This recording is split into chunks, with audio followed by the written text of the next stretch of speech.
Welcome members of the media who are online. Minister Williams, may you come and make your presentation.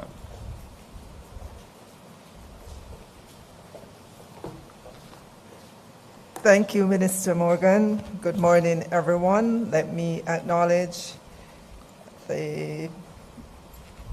our Permanent Secretary, Dr. Grace McLean, our Chief Education Officer, Dr. Kassan Troop, other members of the Ministry of Education, Youth and Information, and to say good morning as well to members of the media.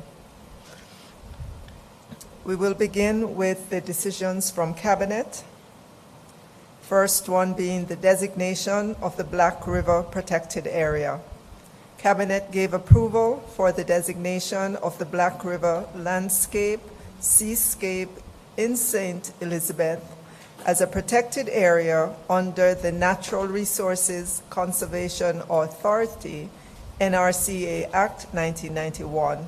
Cabinet also approved the issuance of drafting instructions to the Chief Parliamentary Council for the preparation of the order designating the Black River Protected Area. The designation of the proposed Black River Protected Area is intended to preserve the natural and cultural heritage of the area, including the swamp forest, mangroves, beaches, seagrass beds, and coral reefs, which provide habitat for wildlife and support sustainable livelihoods. By designating the Black River Protected Area, Jamaica would meet some of its national and international commitments with respect to the protection of inland water, marine, and terrestrial ecosystems and heritage sites. At present, 15% of marine and 18% of terrestrial ecosystems within the jurisdiction are protected under law. We move on to Cabinet Decision Number 2, proposed divestment of property located at Landovery, St. Anne. Cabinet gave approval for the sale of a 457.07 acre property owned by the National Insurance Fund and located at Landovery, Salem in St. Anne for the National Housing Trust in the sum of 1.8 billion Jamaican dollars. Over the last 4 years, the National Insurance Fund has sought to dispose of the property as part of its thrust to realign the real estate portfolio and dispose of underperforming, non-income generating assets.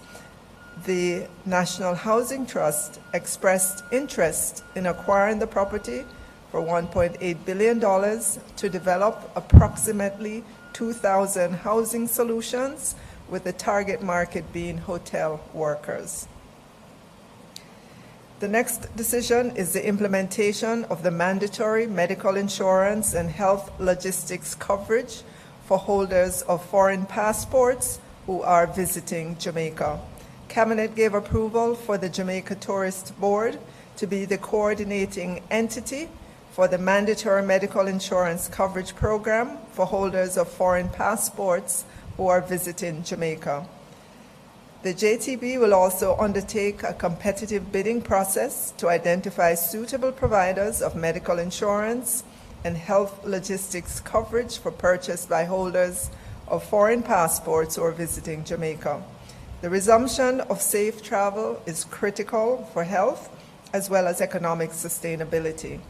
The availability of medical insurance and emergency evacuation are important parameters for the resumption of international travel. Medical insurance coverage would provide visitors with confidence in destination Jamaica and protect the public health care system. Cabinet also gave approval for a concept paper to advance the development of a national higher education policy framework to govern the higher education sector in Jamaica. The approval for the higher education concept paper sets in motion the development of a national higher education policy which would streamline Jamaica's higher education sector to work in a cohesive and efficient manner, facilitating the achievement of the outcomes of Vision 2030. There have been significant efforts over the years to establish a modernized governance framework for the oversight and management of the higher education sector in Jamaica. The country has seen increases in its enrollment numbers, which resulted in an increase in the number of institutions offering higher education and training nationally. To date, Jamaica has 3 universities, 5 community colleges, 6 teachers' colleges, 2 polytechnic colleges, and 4 workforce training institutions.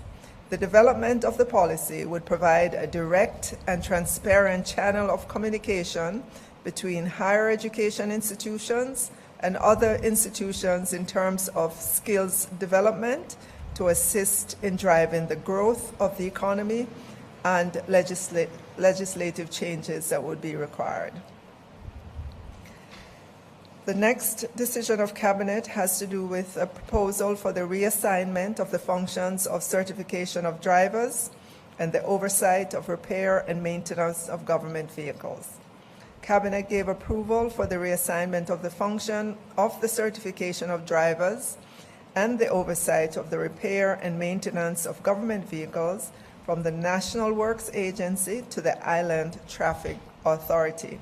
This better aligns with the capabilities of the Island Traffic Authority and allows the NWA to focus mainly on roadworks and the other similar infrastructure activities. We move on now to the approval for China Harbor Engineering Company Limited, CHEC, as the main contractor for the implementation of the Montego Bay Perimeter Road project. Cabinet gave approval for the China Harbor Engineering Company Limited, CHEC, to be the main contractor for the implementation of the Montego Bay Perimeter Road project. The Ministry of Economic Growth and Job Creation entered into a contractual agreement with CHEC for the design build contract of the project, including Perimeter Road, Barnett Street / West Green Avenue upgrading, and Long Hill Bypass in the amount of US $220 million. The implementing agency will be the National Road Operating and Constructing Company, NROC, and the project is financed through the Government of Jamaica's Consolidated Fund. Cabinet received and approved the following annual reports and/or financial statements to be tabled in Parliament. National Irrigation Commission, March 31, 2019 and March 2020.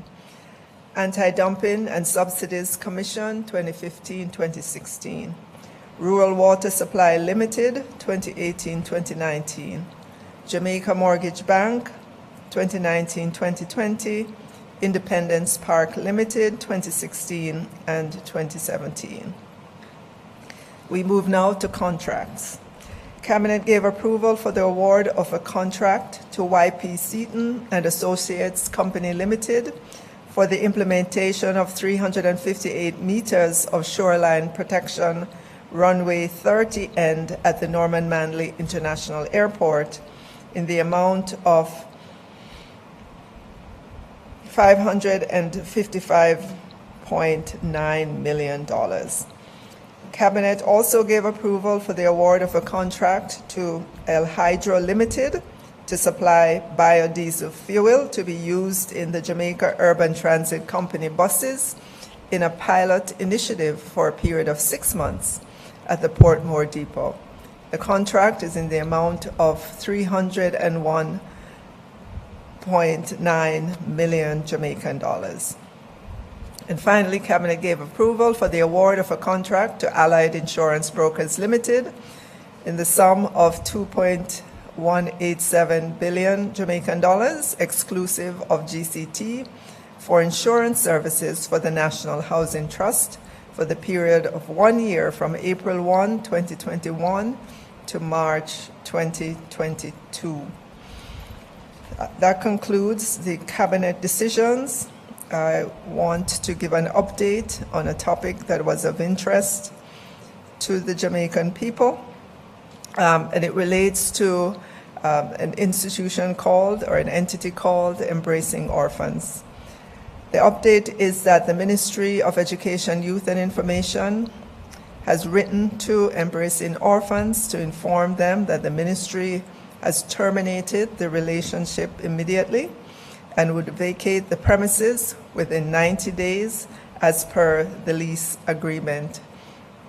Additionally, we have asked OCA, Office of the Children's Advocate, to include in their investigation the extent of the interaction of Mr. Robansky with the children, and if any interaction was of the kind for which Mr. Robansky was suspended. Thank you, ladies and gentlemen.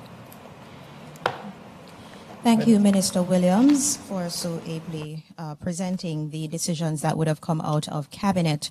We're now going to open the floor to members of the media to ask their questions. We ask that you use the raise hand feature on our Zoom platform, and you will be so acknowledged. Remember to state your name and the media house that you are representing.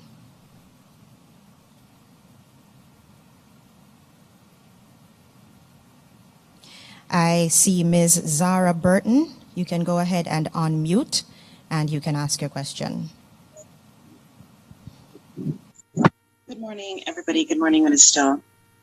Minister Fable, could you go into the details of the decision that I saw that you approved to increase media ownership from 10%, I believe it was, to 21%. That was embedded in a story yesterday with the RGR Gleaner Communications Group selling one of its assets to another entity. And it was in keeping with this provision on media ownership. So I just wanted to understand the rule and how the rule became or was changed, and your thinking and your decision making, why you decided to change that rule. All right, thank you for that question. So the RGR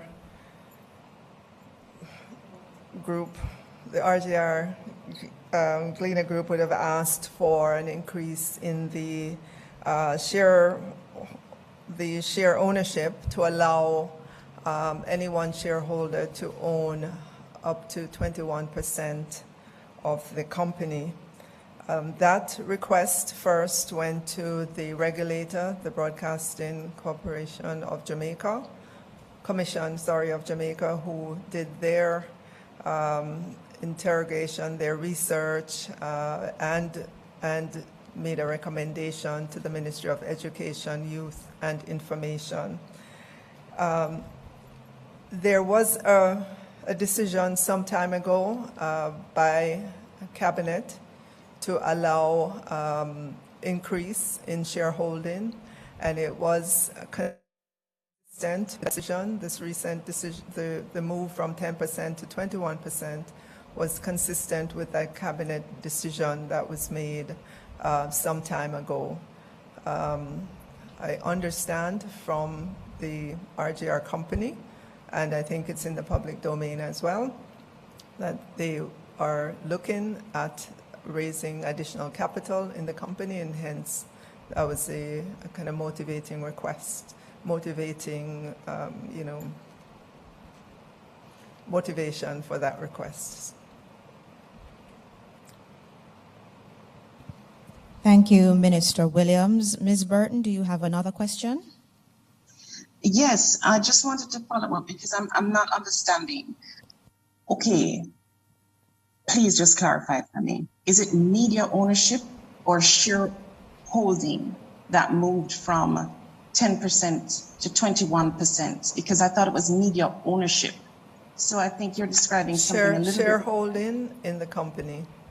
So the company, the RGR Jamaica Limited is a listed company on the Jamaica Stock Exchange. It has a wide cross-section of shareholders who are owners of the company. And it is that right now there is restriction. No one shareholder can own more than 10% in the company. The increase from 10 to 21% would allow any one shareholder to own up to 21%. Thank you, Minister Williams. Just going to ask if there are any more questions from journalists who are using our Zoom platform. You can just raise your hand for you to be acknowledged, and we will respond to your question.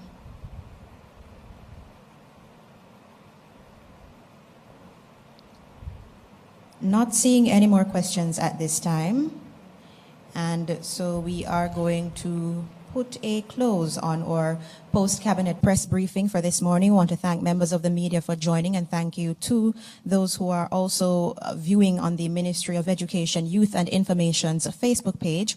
We see you again in 2 weeks' time. Thank you to Minister Williams for presenting the decisions out of Cabinet. And of course, she was supported by the Honorable Robert Nesta Morgan, Minister of State in the Ministry of Education, Youth and Information, our Acting Permanent Secretary, Dr. Grace McLean, and our Acting Chief Education Officer, Dr. Kassan Troop. Remember to stay safe, sanitize, wash your hands, and wear your masks. And we will see you again in 2 weeks' time. Good morning.